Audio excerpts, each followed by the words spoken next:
Wallaggaa aanaa giddaa ayyaanaatti fiinxaaliyiin amaaraa maanguddoo tokko haala suukanneessaan ajjeesuun dhaga'ame. Gabaasa qindaa'eef jaalamansiis kaayyoo. Godina Baa Wallaggaa aanaa giddaa ayyaanaa ganda Andoo Diidichoo keessatti sadaasa soddoma 2025 fiinxaaliyiin amaaraa maanguddoo maqaan isaanii obbo Gaarramuu Araarsoo yookaan Abbaa Faatee jedhamuun beekamu ajjeesanii gatu jiraattonni gandichaa arraata biyyoolessa Oromiyaaf eeranii jiru. Maanguddoo kana guyyoota muraasa dura mana maatii isaa uqqamsuun maatii isaatti bilbilanii maallaqa gaafatanii kan turan yoo ta'u, innis maallaqa gaafatame kennuu waan dadhabeef ajjechaa suukanneessaa irratti raawwachuun naannoo mana jiraattota irraa fageessanii bakka addaa Tulluu Gannatii jedhamutti ajjeesanii gataniiru. Maanguddoon ajjechaan irratti raawwatame kun nama hojii dhuunfaa isaa hojjechuun maatii ofii jiraachifatu kan ta'e yoo ta'u, fiinxaaliyiin ergama Abiy Ahmed milkeessuuf dhamaan kunneen immoo daangaa naannoo Oromiyaa garaagaraa irratti saamichaa fi ajjechaa lubbuu uummata nagaa irratti raawwachuun uummata Oromoo cabsanii sirna durii jalatti deebisuuf fedhii qabaachuu mul'isa. Sababni ajjechaa uummata Oromoo inni guddaan diddaa waanjoo garboonfataa Abiy Ahmed kan ta'e yoo ta'u, innis fincila uummata Oromoo irraa isa mudate dhaamsuuf fiinxaaliyii amaaraa kan faannoon gaachana biyyaati jechuun yeroo jalqaba Abiy Ahmediin faarfaman bobbaasuun lubbuu uummata Oromoo xiqqaa guddaa osoo hin jenne jumulaan galaafataa jiru. Godina Baha Shaggar aanaa Boosata gandoota garaagaraa keessatti hidhattoonni maafiyaa PP bosona gubuu fi uummata saamuu jabeessanii itti fufan. Jaali yaadannoo Oromiyaa dabalata qaba. Godina Baha Shaggar aanaa Boosat gandoota garaagaraa keessatti gaafa muddee tokko 2025 hidhattoonni maafiyaa PP bosona gubuu fi uummata saamuu jabeessanii itti fufanii jiraachuu jiraattonni aanichaa arraata biyyoolessa Oromiyaatti himaniiru. Akkuma kanaan hidhattoonni bilisiginnaa hoomaa waraanaa naamusa hin qabneen guyyaa kanarraa jalqabuun hanga gabaasni kun qindaa'etti ganda Rukeecha Bokoree bakka addaa Rooree jedhamu kan gaara Barrichaatti dhiyaatu waraana bilisummaa Oromootu keessa jiraata jechuun bosona madaala qilleensaa eeguu fi horiin keessa hedduu sababa tokko malee ibiddatti shiduun mancaasaa akka jiran jiraattonni gandichaa ONM itti himaniiru. Dabalataan immoo ganda Qombee Gugsaa bakka addaa Gugsaa jedhamutti xaafii tuulamee jiru kan qotee bulaa obbo Jimaa Daadhii jedhamu ibiddaan barbadeessuun yoo mancaasan, bosona Doobbaa fi Ciraa jedhamuttis ibidda shiduun hanga yoonaatti gubachaa akka jiru jiraattonni naannichaa himaniiru. Kana malees aanichuma ganda Qacaacullee Gujaa magaalaa Bofaatti jaleewwan bilisiginnaa kanneen akka Abdurroo magaalaa Bofaarraa Tiblee kan jedhamu ganda Qacaacullee Gujaarraa uummata nagaa gandichaa qaala'insi jireenyaa ittiin taphataa jiru mana isaaniitti bobba'uun boqqolloo fi xaafii kiiloo 60 humnaan manatti seenuun saamanii akka turan jiraattonni ifoomsaniiru. Akkasumas ganda Qaawwaa Hara Mirqaasaa bakka addaa Tulluu Diimtuu jedhamuttis guyyuma kana daandii cirracha gurraachaa Itiyoo Jibuutii irratti konkolaachisaa meeshaalee garaagaraa kanneen akka boba'aa, uffataa fi kanneen biroo konkolaataa wal harkisuun fe'ee deemaa ture yakka tokko malee asfaaltii 55 irratti dhaabsisanii konkolaachisaa irraa ari'uun meeshaalee cufaa akka saaman jiraattonni ijaan argan ONM'if addeessaniiru. Godina Jimmaa bulchiinsa magaalaa Jimmaatti murni gabroonfataa PP maqaa ijaarsa koriidariin uummata manneen irraa buqqisaa jiraachuun ifoome. Bal'inni isaa akka itti aanutti isiniif dhiyaata. Godina Jimmaa bulchiinsa magaalaa Jimmaatti maqaa misooma koriidariin seensa magaalaa fi daandii keessoo irraa manneen uummataa murna bilisiginnaan diigamuun jabaatee itti fufee kan jiru hoggaa ta'u, akka walii galaatti manneen diigamaa jiruuf beenyaan kaffalamaa akka hin jirres jiraattonni arraata biyyoolessa Oromiyaatti himaniiru. Misoomni miidhagina magaalaa da'eeffachuun magaalaa Jimmaatti geggeeffamaa jiru kunis lafa guddaa qabatee kan jiru hoggaa ta'u, namoonni manneen jalaa diigamaa jiru kunneenis bakkee irratti daa'imman xixiqqoo waliin gidirfamaa akka jiran addeeffameera. Diigumsa manneen jiraattotaa irratti murna PP'n labsamee jiru kanneen keessa gamoowwan qarshii guddaan uummanni itti dadhabee ijaarratan dabalatee manneen daandii gubbaa hedduun diigamaa kan jiru kanneen haala diigamuu manneen isaanii irratti raawwachaa jiruuf gaafii gaafatan ammoo farra misoomati jechuun hidhuu doorsisuu fi ilaalcha qaamolee siyaasatiin yakka akka jiranis ibsameera. Tibba diigumsi manneen jiraattotaa irratti maqaa misooma koriidariin eegalee kaasee namoonni hedduun bakkeewwan adda addaatti haala jireenya isaaniif jecha yaaddoo keessa galuun lubbuu mataa isaanii baasuu, qaamaa qalbiin of wallaalanii maraachuu, abdii kutannaa hamaa fi rakkoo qoor-qalbiin qabamanii kanneen haala hamaa keessa jiranis danuudha. Godina Jimmaa magaalaa Jimmaa kana keessatti maqaa koriidarii kanaan duras manneen hedduu hedduun kan diigamanii fi awwaalchi hanga 15,000 ga'u kaafamuun ni beekama. Godina Horroo Guduruu Wallaggaa aanaa Horroo keessatti waraanni gabroonfataa PP uummata hidhuu fi dararuu jabeessan. Guutuu gabaasichaaf Jaalbilisee Sabaa. Godina Horroo Guduruu Wallaggaa aanaa Horroo gandoota mara keessatti waraanni gabroonfataa PP warra bosonatti ergachuun dhimma itti ba'aa ture gantoota kaayyoo haqaa haaluun diinatti michooman waliin ta'uun akka rifeensa dhaatanii jiranitti of dura buusuun uummata saamaa gariin hidhaa fi kaan ammoo dararaa akka jiran jiraattonni aanichaa arraata biyyoolessa Oromiyaatti himaniiru. Hattoota dafqa uummataa saamaa turan waraana Faqadaa Abdiisaa waliin ta'uun uummata dararaa jiraachuu isaanii hordofuun akka jiraattonni jedhanitti uummata gowwoomsuun akka waan waraanni bilisummaa Oromoo saamaa fi dararaa jiruutti maqa balleessiidhaaf jecha waraana rifeensa dheereenfatan fuudhanii deemuun dhimma akka itti ba'aa jiran dubba. Dhugaa uummataa awwaaluun sobaan uummata hiraarsuu dharaan ajjeesanii ilmaan qulqulluu balleessuu araddaa warra guddaatti waaroo salphinaa uwwisuu jabeessanii itti fufaniiru. Murni bilisiginnaa shira ilmaan Oromoo irratti hin shirre kan hin qabne yoo ta'u kallattii isaaf mijatan maraan ilmaan Oromoo lafarraa duguuguuf hojjechaa jiraachuun isaanii beekama. Godina Qeellam Wallaggaa aanaa Daallee Waabaraa keessatti hidhattoonni bilisiginnaa waraana bilisummaa Oromoo fakkaatanii halkan uummata saamaa jiraachuun dhaga'ame.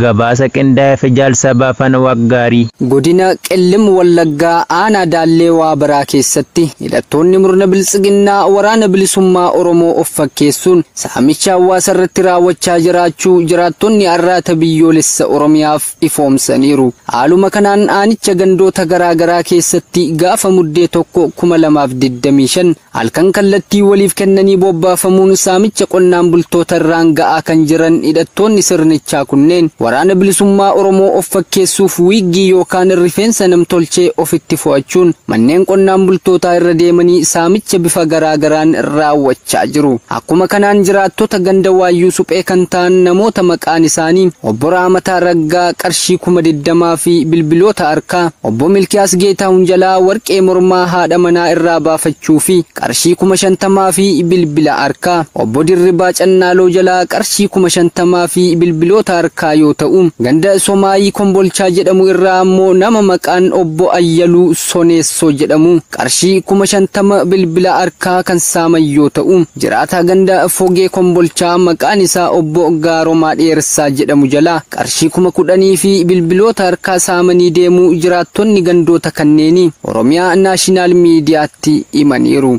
Afaan qawwee harkaa qabanitti dhimma ba'uun rakkoowwan garaagaraa uummata irraan ga'aa kan jiran hidhattoonni sirnichaa kunneen gama maraan uummanni miidhama ulfaataa keessa jiraachuu fi keessattuu rakkoowwan gama ajjeechaa hidhaa fi saamichaan wal qabatan kan baratameen olitti deddeebi'ee mul'achuu fi torban lamaan darbe keessa namoota nagaa 2 manaa fuudhanii ajjeesuu fi dhibbootaan ammoo hidhanii dararaa jiraachuu isiniif gabaasnee turuun keenya ni yaadatama.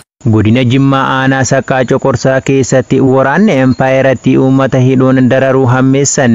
Jaalheeraan Gameessaa dabalata qabdi. Godina Jimmaa aanaa Saqqaa Coqorsaa ganda Ushaanee Qoocee keessatti waraanni bilxiginnaa nagaa uummataa booressuu itti fufuun 29/2025 maqaa isin deeggartoota waraana bilisummaa Oromooti jedhuun uummata qabanii hidhuun dararaa jiraachuu jiraattonni ganda Ushaanee Qoocee arraata biyyoolessa Oromiyaatti himaniiru. Namoonni hidhamuun dararamaa jiran kunneen Abbaa Jihaadii fi Amaddiin Abbaa Jihaad abbaa fi ilma yoo ta'an kanneen ammaaf maqaan isaanii nu hin qaqqabin jiru illee hidhamanii akka jiran odeessi onicha irraa nu qaqqabanii addeessa. Dararaa murna kanaan daran nurratti hammaatee jira kan jedhan jiraattonni maqaa dharaa itti moggaasuun jumlaan hidhaatti guuruun tibba kana bifa addaan itti fufee akka jiru dubbatu. Waraanni impaayera Itoophiyaa kunneen yeroo garaagaraatti sarbama mirga namoomaa raawwachuu daba daangaa hin qabneen nagaa uummataa booressuu hidhuun dararuu ajjeesuun gatuu fi manneen jireenyaa qabeenya guutuu waliin barbadeessaa kan turanii fi jiran ta'uun isaanii dhugaa hin haalamneedha. Godina Baha Shaggar aanaa Boosat keessatti hidhattoonni maafiyaa PP namoota nagaa qabanii dararuu fi qabeenya uummataa gubuu jabeessanii itti fufan. Jaalwabii biyyaa waan qindeeffate qaba. Godina Baha Shaggar aanaa Boosat gandoota garaagaraa keessatti hidhattoonni maafiyaa PP namoota nagaa qabuun dararuu fi qabeenya uummataa ibiddaan gubuu jabeessanii itti fufan. fufanii jiraachuu jiraattonni gandichaa arraata biyyoolessa Oromiyaatti himaniiru. Bifuma kanaan gaafa muddee tokko 2025 ganda siifaa battee bakka addaa Ciraa jedhamutti hidhattoonni Abbaa Irree Abiyyi Ahmadiin naamusa dhabdummaa barsiifamuun bobbaafaman guyyaa eerame kana ganamaan oomaa waraanaan mana qonnaan bulaa maqaan isaa Bashir Sayyid Hamdaa jedhamutti dhaquun haati waraana bilisummaa Oromoof odeessa laattaa ittiin jechuun reebanii hangammaatti qabanii dararaa jiraachuu jiraattonni naannichaa ONM'f eeraniiru. Dhugaan jirtu garuu namni maqaan eerame kun siyaasaa fi waraana irraa bilisa ta'uun jireenya dhuunfaa isaa kan jiraatu qotiisa qotuu fi horii horsiifachuun kan buluu fi hidhata waraana bilisummaa Oromoo waliin kan hin qabne ta'u jiraattonni gandichaa ifoomsaniiru. Haanichuma ganda Rukeechaa Boqoree bakka addaa Gaara Barrichaa jedhamutti guyyaa eerame kana waaree booda naannoo sa'a 9tti qabeenya uummataa kan mana ittiin ijaarratan hidhattoonni maafiyaa PP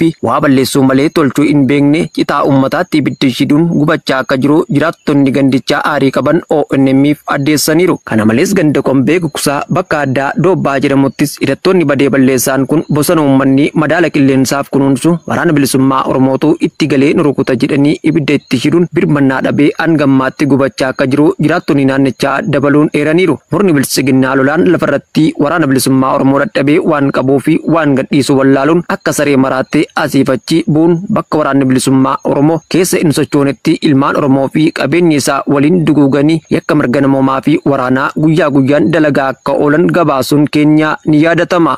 Godina Gujii Lixaa Aanaa Dugda Daawwatti dargaggoon tokko loltoota murna bilisiginnaan ajjeefamuun dhaga'ame. Guutuu gabaasichaaf jaal yaadannoo Oromiyaa. Godina Gujii Lixaa Aanaa Dugda Daawwaa ganda Hemmaa Kinshoo bakka addaa Bunnuuree jedhamu keessatti gaafa muddee tokko 2025 dargaggoon maqaan isaa Boruu Iyyoob jedhamu kan umriin isaa ganna 20 ta'e gara jabummaa loltoota Koloneel Abiyyi Ahmadiin yakka tokko malee rasaasa 4 rukutamee ajjeefamuu jiraattonni arraata biyyoolessa Oromiyaatti himaniiru. Dargaggoon ajjeefame kunis reeffi isaa bakkee irra turuu kan himan jiraattonni waraanni namoota nagaa ajjeesuu akka gootummaatti ilaalan kunis wala deemaa abdii biyyaa ta'e yakka tokko malee lubbuu isaa akka baasan jiraattonni itti dhiyeenyaan beekan arraata biyyoolessa Oromiyaatti himaniiru. Taateen namoota nagaa ajjeesuu haalaan keessatti kan mul'atu Aanaan Dugda Daawwaa addattuu maatii qabsaa'otaa fi sabboontonni ilmaan Oromoo waraana gabroonfataa PP'n hadheeffatamuun guyyuu gatii guddaa kaffalaa akka jiranis itti dabaluun addeessaniiru. Kana malees gochaawwan saamichaa fi hidhaa keessatti jabaatee kan jiru onni kun dargaggoonni jumlaan hidhamaa jiranis yeroo yeroon hidhaa irraa baafamanii gara mooraa waraanaatti geeffamaa jiraachuu fi ajjeefamaa akka jiranis itti dabaluun ibsaniiru. Tiraamp godaantota Soomaaliyaa xiyyeeffachuun ICE'n Miniyaapolisii keessatti hojii guddaa hojjechuuf karoorfate. Jaalirguu dhugaa waan qindeeffatte qabdi. Pireezidaanti Doonaald Tiraamp waa'ee godaantota Soomaaliyaa irratti dubbii tuffii walitti fufaa kan dabarsan yoo ta'u Ameerikaatti akka isaan hin barbaanne ibsuun gara biyya isaaniitti deebi'anii biyya isaanii akka sirreessan jechuun dhaamaniiru. Walgahii kaabinee dheeraa White House taa'ame irratti kan dubbatan Tiraamp godaantonni Soomaaliyaa sagantaalee walgargaarsaa Ameerikaa irratti baay'ee hirkatanii akka jiranii fi biyyattiif homaa hin dhiyeessan jedhan homaa hin gumaachan. Walgargaarsi dhibbentaa 88 yookaan waan akkasiiti homaa hin gumaachan biyya keenya keessatti isaan hin barbaadu jedhan. Yeroo muraasa boodas yaada wal fakkaatu irra deebi'uun akkas jedhe nuti bakka jijjiiramaa irra jirra. Biyyattiin karaa dogoggoraa deemti yoo balfa gara biyya keenyaatti galchuu itti fufne. Dubbiin kun kan dubbatame yeroo bulchiinsi kun murtii kolugaltummaa hunda dhabe yoo ta'u kunis torban darbe Waashingitan DC keessatti loltoota eegdota biyyaalessaa 2 irratti dhukaasa baqataa Afgaanistaan raawwatame jedhamee hordofeeti. Eegduun tokko kan ajjeefamte yoo ta'u kan biraan ammoo haala yaaddessaa keessa jira. Jiraattonni Minisootaa gara 40 ta'an Soomaaliyaa keessatti akka dhalatan tilmaamni lakkoofsa uummata Ameerikaa ni mul'isa. ICE'n hojii kana deeggaruuf qondaaltota gara 100 ta'an guutuu biyyattii irra ni bobbaasa. Kunis adda durummaan godaantota Somaalee ajaja biyya ari'uu isaanii hin xumuramne irratti kan xiyyeeffatu. Ichi waraana bilisummaa Oromoo godina Baashaggar Aanaa Boosat keessatti diina du'aa fi madoon adabe irree fi gaachanni sabaa gootichi waraana bilisummaa Oromoo zoonii Arsadee godina Baashaggar Aanaa Boosat ganda Siifaa Battee bakka addaa Gandaa Tabba Jimaa jedhamutti kaleessa muddee lama 2025 hidhattoota maafiyaa PP mooraa shakkisa jedhamu irraa bobbaate bosonaa fi midhaan gubuuf deemtu dursee hatteettiidhe tarkaanfii irratti fudhachuun loltoota diinaa hedduu du'aa fi maduun adabe kan irraa hafte baqachiise gara mooraa irraa bobbaatetti deebiseera. Tarkaanfii humna diinaa mooricha irraa baate irratti fudhatameen lama battalumatti ajjeesuun hedduu ishee madoo jabaan adabuun of duuba deebiseera. Lolli jajjabeen taasisuu hanga bilisummaa Oromoo fi walabummaa Oromiyaatti jabaatee itti fufaa. Injifannoon uummata Oromoo.